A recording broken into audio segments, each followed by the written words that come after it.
continuar con nosotros y comenzamos la semana con todo. De verdad es que estamos estrenando oficinas y tengo el placer de recibir en esta mañana a una mujer que ha tenido una trayectoria de mucho trabajo en el estado de Morelos y que hoy tiene la oportunidad de encabezar el Tribunal Unitario de Justicia Penal para Adolescentes en el estado de Morelos. Adriana Pineda, muy buenos días. ¿Qué tal? Gracias Muy por buenos días, acompañarnos. Silvia, a tus órdenes. Te toca ser madrina de esas nuevas oficinas. Sí, que tengas mucho éxito. La verdad es que siempre un equipo perseverante, trabajador y bueno, qué mejor manera de hacerlo con un nuevo proyecto que seguramente estará dándole frutos muy, muy inmediato. Claro que sí. Adriana, pues para entrar en materia, hemos visto en los últimos días videos, muchos videos de estos llamados virales, de adolescentes, de niños y sobre todo adolescentes, golpeando a sus maestros, peleándose con sus maestros. Uno que me llama la atención, y lo platicábamos hace un momento, de un niño que la mamá le quita el celular porque estaba pegadísimo al celular y el niño se regresa con un bat y la golpea hasta que la mujer le regresa el teléfono al niño. Y bueno, cuando platican con la mamá sobre el tema, dice, bueno, es que tiene razón, yo le quité el teléfono y fui demasiado boleante. Y los padres echan la culpa. Es parte de lo que estamos viviendo. Ayer vimos, y bueno, todo el fin de semana vimos balaceras en Ensenada, vimos hechos violentos en muchos lugares, donde por supuesto son lo que está sucediendo, pero hay causas que no estamos combatiendo y cómo estamos en esas circunstancias en materia de los adolescentes. Bueno, es todo un reto tratar de enderezar, les digo, en estos momentos en los temas de violencia.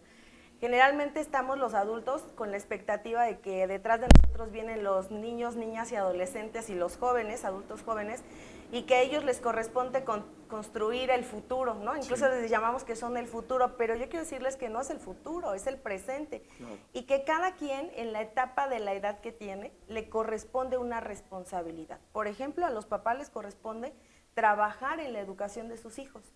No es un tema solamente de los centros educativos, aunque también ellos son parte fundamental de la construcción social y de cómo se resuelven los conflictos y evitar, bueno, que se hagan de manera violenta. Entonces hay ejemplos muy sencillos de cómo a un adolescente le enseñamos cómo reaccionar frente a algo que le desagrada. Si nosotros vamos en el tráfico y vamos tocando el claxon, vamos repartiendo algunas menciones familiares, él va a aprender a gestionar de esa misma manera en la escuela cuando alguien toma un lápiz y no se lo pidió. Entonces él se va a enojar, va a empujar, va a gritar y va a considerar que esa es la conducta correcta para responder frente a una circunstancia que me agravia. Hay múltiples ejemplos de cómo los adultos construimos en las niñas, niños y adolescentes una forma de reacción o una forma de respuesta. Supongamos que en este caso que me comentas de lo alarmante que es cómo toma el bat el niño y le pega a la mamá, quizá en ese hogar hay violencia. Claro. Y quizá él está viendo que el papá, para obtener una comida que le gusta o algo que la mamá haga de una forma que el papá quiere y no lo hizo, va y le pega a la mamá. Entonces él considera que él también tiene ese derecho a golpear, a abusar para obtener lo que él quiere. Los adolescentes, por su conformación fisiológica e incluso su desarrollo cerebral, va a generar que ellos sean egocentristas, es decir, todo gira en torno a ellos. Todo es importante siempre y cuando a él le beneficie. Claro. Entonces, él va a construir todo su entorno de esa manera. Creo que si enfocáramos más todavía lo que hace tiempo se realizaba en materia preventiva sobre cómo educar también a los padres, cómo ellos pueden también tener herramientas y conocer cómo se desarrollan los hijos, cómo funciona su cerebro cuando son infantes, en la primera, segunda infancia, cuando ya son adolescentes, cómo ocurren las etapas de la adolescencia. Y fíjate que ahí justo es donde incide nuestro trabajo también. Visualizar en qué etapas es donde ellos están en mayor condición de riesgo por el desarrollo, la forma en que va desarrollándose el cerebro. Y muchas veces los padres nos justificamos diciendo, es que nadie nos enseñó a ser padres, ¿no? Y por lo tanto, pues trato de que mi hijo tenga todo. Veía justamente hoy por la mañana un video donde, entre otras cosas, decía, ¿quieres que tu hijo se convierta en un problema cuando sea grande? Dale todo cuando es pequeño, no le enseñes el tema de la responsabilidad. enséñalo a vivir en un ambiente de violencia en el hogar, ¿no? Porque muchas veces decimos, ¿qué hace la autoridad frente a la violencia desbordada que estamos viviendo en el país, que estamos viviendo en el Estado? Pero no nos estamos yendo a las causas, no nos estamos yendo al punto inicial de las cosas. Niños que están acostumbrados a ver que es normal querer ser sicario, que es normal querer ser parte de una banda delictiva, que es un héroe aquel que violenta el Estado de Derecho, que es un héroe aquel que mata a otro. Esas son las condiciones en las que están creciendo nuestros niños y nuestros adolescentes. Es lo que llamas tú, es la normalización de la violencia. Sí. Y lo podemos distinguir cuando el papá o la mamá se ponen a ver series de narcotráfico.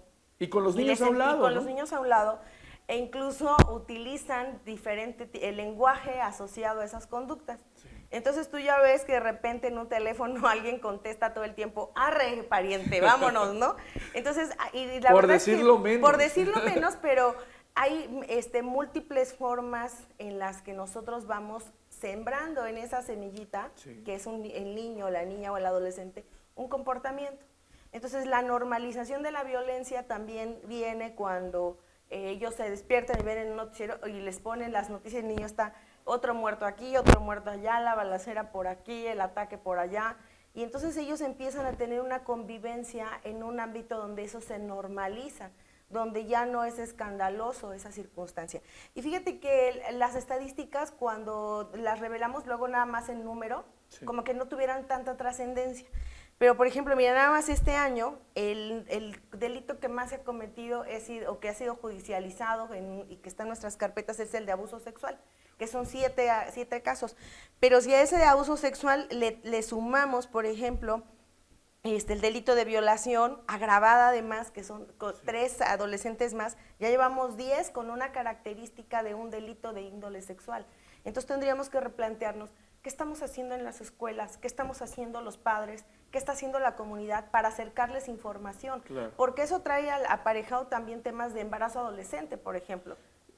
Y en esa parte, perdóname que sí, te interrumpa, justamente ahí entra el tribunal, porque ustedes prácticamente tendrían que atender más bien pues ya los temas judicializados y sería su atención enfocada en eso, pero vemos que han estado realizando algunas acciones preventivas, es decir, no están yendo solamente sobre lo que está sucediendo, sino, repito, insisto, se están yendo sobre las causas.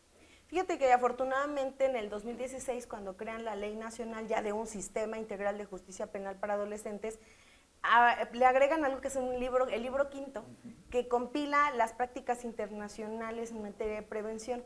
Y ahí ya nos establecen que la prevención del delito forma parte del sistema de justicia. Sí. Y entonces te dan algunos propósitos. Uno, primero, hacer efectivos los derechos de niñas, niños y adolescentes. Segundo, evitar que cometan delitos. Claro. Y el tercero es formar ciudadanía. Entonces, ¿pero cómo lo vamos a hacer? Entonces te dice, bueno, tienes tres etapas. La primaria es cuando haces acciones dirigidas a todo el público, es decir, a todos los niños, niñas, adolescentes, les dices que cómo pueden tener un proyecto de vida adecuado, cómo los podemos inspirar, cosas que a ellos les sirvan como herramientas para forjarse un futuro. La prevención secundaria tiene que ver con aquellos que están en mayor riesgo. Por ejemplo, los que ya abandonaron la escuela, que no tampoco trabajan, que están en una condición incluso de consumo, por ejemplo, de drogas. Y la prevención terciaria es cuando ya tenemos un adolescente en contacto con la ley, ya está en un procedimiento penal, pero trabajamos para evitar que vuelva a reincidir. ¿Cómo lo hacemos? Bueno, pues con diferentes programas socioeducativos, a través de una sanción que impone el tribunal, para reeducarlos, es decir, colaborar con los padres en esa reeducación. Entonces, es muy importante que el tribunal retome también la parte estadística. Nosotros tenemos el mapeo al detalle, por ejemplo, en qué municipio, de dónde vive, sí, pero en dónde también comete el delito. Exacto. Entonces, cuando nosotros vemos, aunque las cifras parezcan pequeñas, vemos de dónde son, entonces tú ya identificas y dices, bueno, sí, históricamente, lamentablemente, en esa colonia hemos tenido tal condición de inseguridad. Entonces, ¿qué tenemos que hacer? Es trabajar en esos lugares para poder ir generando este ejercicio de derechos, formarlos como mejores ciudadanos y trabajar en conjunto. Algo maravilloso de esta ley es que también dar responsabilidades a las escuelas, a los padres, a la comunidad. Es decir, no es solamente una tarea del gobierno, ni es una tarea del rubro de seguridad, es una tarea que compete a todos los ámbitos, a todas las personas. Y todos nos decimos, no, es que todos queremos que esto cambie, pero no va a cambiar si nosotros seguimos dando una respuesta violenta a cada problema que tenemos. Adriana, quisiera preguntarte, te encuentras con casos de muchos jóvenes, de adolescentes, de muchos niños, ¿y cuál es el común denominador, o los uno, dos o tres comunes denominadores en estos jóvenes o en estos adolescentes que cometen delitos?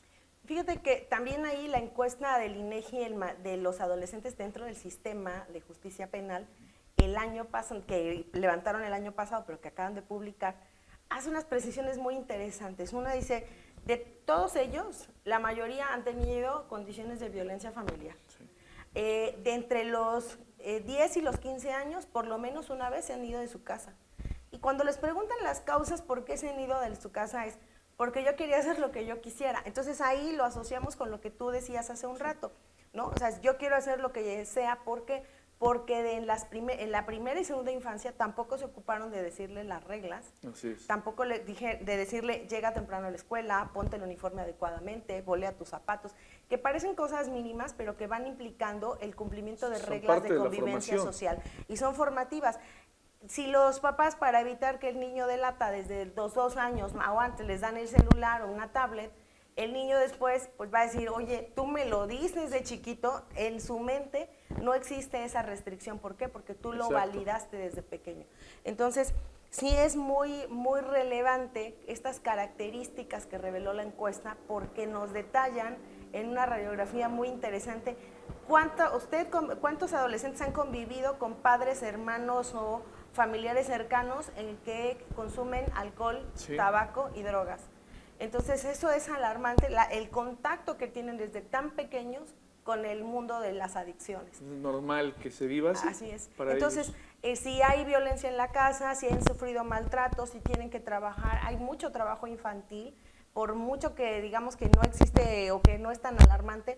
Bueno, nosotros en campo, ahora que hacemos las actividades preventivas, tenemos información de escuelas donde nos reportan que el 50% de alumnos de un plantel educativo en la tarde a nivel primaria trabajan y que trabajan en condiciones verdaderamente terribles, ¿no? O sea, niños que trabajan durante toda la noche para que lleguen a la escuela, a la casa a bañarse, a cambiarse y se van a la escuela y llegan con muchísimo sueño y no pueden aprovechar y prefieren de la deserción para incorporarse al campo laboral y no seguir en la escuela. Y muchas veces los marginan en la escuela porque dicen, no quieres aprender, no quieres hacer las cosas. O son los que trabajan, ¿no? Entonces tú trabajas, entonces ya no eres como yo, un niño igual, entonces se va generando esa segregación. Adriana, pues el tiempo nos gana. Adriana Pineda Fernández, presidenta del Tribunal Unitario de Justicia Penal para Adolescentes en el Estado de Morelos. Me gustaría pedirte que nos des la oportunidad de estar más en contacto, de que nos acompañes más seguido, hablar, sobre todo nos interesa el tema de lo preventivo, la prevención que podamos lograr, los mensajes que podamos enviar, porque ahí está, creo yo, la respuesta a todo lo que estamos viviendo en el país. Adriana, muchísimas gracias por el espacio. Al contrario, David, muchas gracias a ti. Que tengas un excelente día. Gracias, igualmente. Vamos a nuestra siguiente pausa y volvemos.